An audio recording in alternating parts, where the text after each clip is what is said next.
सावन सोमवार की कथा हिंदू पंचांग के सभी महीनों का अपना विशेष महत्व है, जिनमें से एक है सावन का महीना। सावन का महीना भगवान शिव को अति प्रिय है। कहते हैं जो भी मनुष्य सावन के सोमवार व्रत रखकर भगवान शिव की उपासना करता है, भगवान शिव उसकी हर इच्छा पूरी करते हैं। यही वजह है कि सावन के महीने में शिव भक्त ज्योतिर्लिंगों के दर्शन करने जाते हैं। सावन के सोमवार व्रत शीघ्र फलदायी है। सुहागन स्त्रियों को सौभाग्य प्राप्ति, कुंवारी कन्याओं को उचित वर तथा जो स्त्रियां निसंतान हैं, उन्हें संतान प्राप्ति के लिए सावन के सोमवार व्रत श्रेष्ठ माने गए हैं। मनवांछित फल देने वाले सावन के सोमवार व्रत की एक प्रचलित कथा के अनुसार सोहनलाल नाम का एक साहूकार था जो भगवान शिव का अनन्य भक्त था। उसके पास धन धान्य किसी भी चीज की कोई कमी नहीं थी, लेकिन उसकी कोई संतान नहीं थी और वह इसी कामना को लेकर रोज शिव मंदिर में पूजा और प्रार्थना करता था। हे भोले भंडारी, मुझे कब संतान का सुख प्राप्त होगा? क्या मैं अपनी संतान का सुख भोगे बिना ही इस दुनिया से चला जाऊंगा? आप तो सबकी मनोकामनाएं पूरी करते हो, मेरी विनती भी सुन लो भगवान। साहूकार के भाग्य में पुत्र का योग नहीं है। ऐसे में अगर इसे पुत्र प्राप्ति का वरदान मिल भी गया तो वो केवल 16 वर्ष की विवाह हो।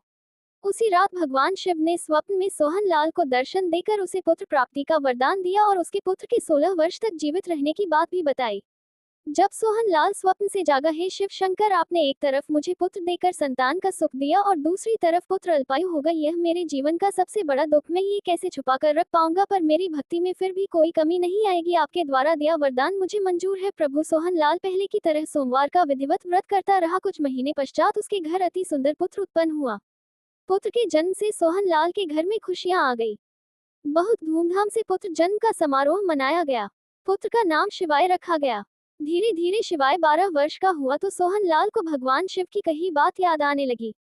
उसने अपने साले महेश को बुलाया और बोला, महेश, तुम शिवाय को काशी नगरी विद्या प्राप्ति के लिए ले जाओ और रास्ते में इसके हाथों से ब्राह्मणों को भोजन और दान दक्षिणा कराते हुए जाना।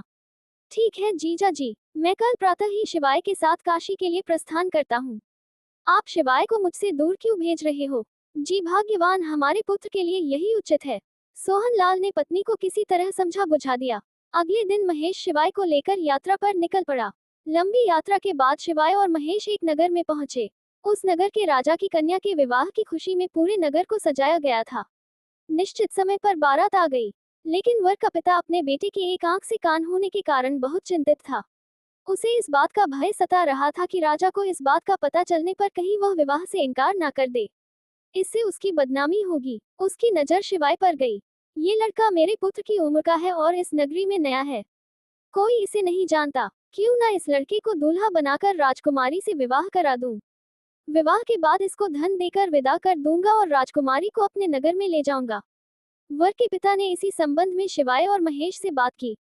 महेश ने धन मिलने के लालच में वर के पिता की बात स्वीकार कर ली और शिवाय को दूल्हे के वस्त्र पहनाकर राजकुमारी से विवाह करा दिया। राजा ने बहुत सा धन देकर राजकुमारी को विदा किया। शिवाय राजकुमारी से सच नहीं छिपा सका और उसने जाते हुए राजकुमारी की चुनरी पर लिख दिया, राजकुमारी, तुम्हारा विवाह तो मेरे साथ हुआ था। मैं तो वाराणसी में शिक्षा प्राप्त करने जा रहा हूँ। अब तुम्हें जिस नवयुवक की पत्नी बनना पड़ेगा वह कान्हा है। राजकुमारी देखती है कि जिस लड़के से उनका विवाह हुआ था उसकी जगह सचमुच एक कान्हा राजकुमार खड़ा है। पिताजी महाराज, मैं इस लड़के के साथ विदा होकर नहीं जाऊंगी।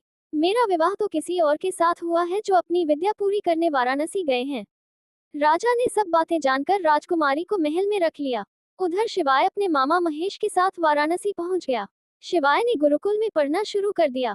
धीरे धीरे वक्त बीता। शिवाय 16 वर्ष का हो चुका था। एक दिन शिवाय यज्ञ करके ब्राह्मणों को दान दक्षिणा देकर रात के वक्त जब शयन कक्ष में सो रहा था, शिवजी के वरदान के अनुसार उसके प्राण पखेरु उड़ गए। अगली सुबह जब महेश कमरे में आया, आज शिवाय सोकर नहीं उठा। रोजाना तो जल्दी उठ जाता है। शिवाय, बेटा उठ। अरे तू उठ क्यों नहीं रहा? आह नहीं शिवाय, तू ऐसे कैसे इस दुनिया से चला गया? मैं जीजाजी को क्या जवाब दूंगा? शिवाय, मेरे भांजे उठ। प्रभु, ये कौन इतना विलाप कर रहा है? कौन भक्त इतना दुखी है? प्राणनाथ, मुझसे इसके रोने के स्वर सहन नहीं हो रहे। आप इस व्यक्ति के कष्ट अवश्य दूर करें। देवी पार्वती, यह उसी साहूकार का पुत्र है। इसकी आयु 16 वर्ष थी। अब इसकी आयु पूरी हो चुकी है। स्वामी, आप इसे जीवित करें, नहीं तो इसके माता पिता पुत्र की मृत्यु के कारण रो रो कर अपने प्राणों का त्याग कर देंगे। आपके परम भक्त साहूकार को उसके वर्षों की सोमवार की पूजा का आप ये फल देंगे। नहीं प्रभु, इस बालक को जीवन दान दीजिए। अपनी पार्वती के आग्रह करने पर भगवान शिव ने शिवाय को जीवित होने का वरदान दिया और कुछ ही पल में वो जीवित होकर उठ बैठा। शिक्षा समाप्त करके शिवाय मामा के साथ अपने नगर की ओर चल दिया। दोनों चलते हुए उसी नगर में पहुंचे जहां शिवाय का विवाह हुआ था। मामा जी, मैं इस नगरी में रुककर यज्ञ का आयोजन करना चाहता हूँ। भगवान भोलेनाथ ने मुझे नया जीवन प्रदान किया है, इसलिए यही मेरी इच्छा है। ठीक है शिवाय बेटा, हम एक दिन यहाँ रुककर यज्ञ का आयोजन करते हैं। महेश और उसी रात सोहनलाल के स्वप्न में भगवान शंकर ने दर्शन दिए। सोहनलाल, तुम मेरे प्रिय भक्त हो। मैंने तुम्हारे द्वारा किए गए सावन के सोमवार व्रत और पूजा से प्रसन्न होकर तुम्हारे पुत्र को लंबी आयु प्रदान की है। तुम्हारी पूजा और भक्ति से मैं बहुत प्रसन्न हूँ। मेरा आशीर्वाद सदैव तुम्हारे परिवार पर बना रहेगा। ये कहकर भगवान शंकर अंतर्ध्य हो गए। भगवान शंकर की भक्ति करते हुए सोहनलाल को मोक्ष प्राप्त हुआ। इसी प्रकार जो कोई भी सावन सोमवार का व्रत धारण करता है अथवा इस कथा को पढ़ता या सुनता है, उसके दुख दूर होकर उसकी समस्त मनोकामनाएं पूर्ण होती हैं। इससे लोक में नाना प्रकार के सुख भोग कर अंत में वह मनुष्य शिवलोक को प्राप्त होता है। माँ पार्वती ने भगवान शिव से एक प्रश्न पूछा, जिसके बाद भोलेनाथ ने एक कथा सुनाई और अमर हो गया कबूतर का जोड़ा। उसी अमर कथा से जुड़ी है ये पौराणिक कथा। एक बार नारद मुनि कैलाश पर्वत पर भगवान शिव से मिलने पहुंचे। नारायण नारायण, प्रणाम माते। आइए देवर्षि नारद, कैसे आना हुआ? माते, मैं तो भगवान शिव और आपके दर्शन करने आया हूँ, पर महादेव कहीं दिखाई नहीं दे रहे। वे तो भ्रमण के लिए गए हैं, कुछ देर में लौटेंगे। देवर्षि नारद माँ पार्वती से वार्तालाप करने लगे। तभी उन्होंने माँ पार्वती से पूछा, महादेव, क्या आप अमर कथा के बारे में जानती हैं? अमर कथा वो कौन सी कथा है?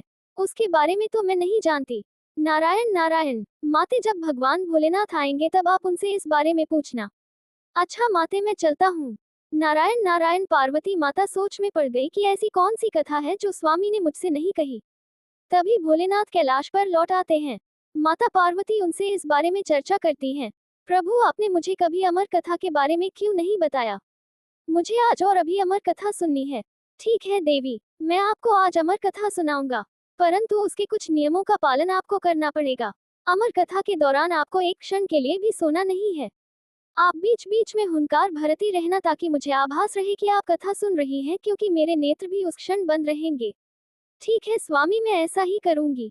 भगवान शंकर ने माता पार्वती से एकांत और गुप्त स्थान पर अमर कथा सुनने को कहा, जिससे कि अमर कथा कोई अन्य जीव न सुन पाए, क्योंकि जो कोई भी इस अमर कथा को सुन लेता है वह अमर हो जाता। इसके पश्चात शिवजी देवी पार्वती को अमर कथा कहने एक गुफा में ले गए। पुराणों में कहा जाता है शिवजी ने देवी पार्वती को अमरनाथ की गुफा में अपनी साधना की अमर कथा सुनाई थी, जिसे हम अमृतत्व कहते हैं। प्रचलित कथा के अनुसार भगवान भोलेनाथ ने अपनी सवारी नंदी को पहलगांव पर छोड़ दिया, जटाओं से चंद्रमा को चंदनबाड़ी में अलग कर दिया और गंगा जी को पंचतरणी में तथा कंठाभूषण सर्पों को शेषनाग पर छोड़ दिया। इस प्रकार इस पड़ाव का नाम शेषनाग पड़ा। अगला पड़ाव गणेश पड़ता है। इस स्थान पर भोलेनाथ ने अपने पुत्र गणेश को भी छोड़ दिया था, जिसको महागुना का पर्वत भी कहा जाता है। पिसु घाटी में पिसु नामक कीड़े को भी त्याग दिया। इस प्रकार महादेव ने जीवनदायिनी पांचों तत्वों को भी अपने से अलग कर दिया। इसके बाद मां पार्वती सहित उन्होंने गुप्त गुफा में प्रवेश किया और अमर कथा मां पार्वती को सुनाने लगे।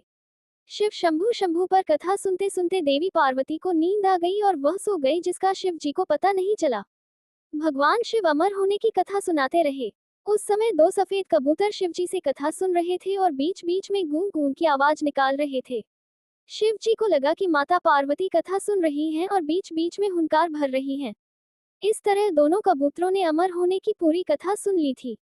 कथा समाप्त होने पर शिव जी का ध्यान देवी पार्वती की ओर गया, जो सो रही थी। अरे देवी पार्वती तो गहरी निद्रा में है, तो फिर यह हुंकार कौन भर रहा था? अचानक महादेव की दृष्टि अमर कथा को सुनते उन कबूतरों पर पड़ी, तो वे क्रोधित हो गए और उन्हें मारने के लिए आगे बढ़े।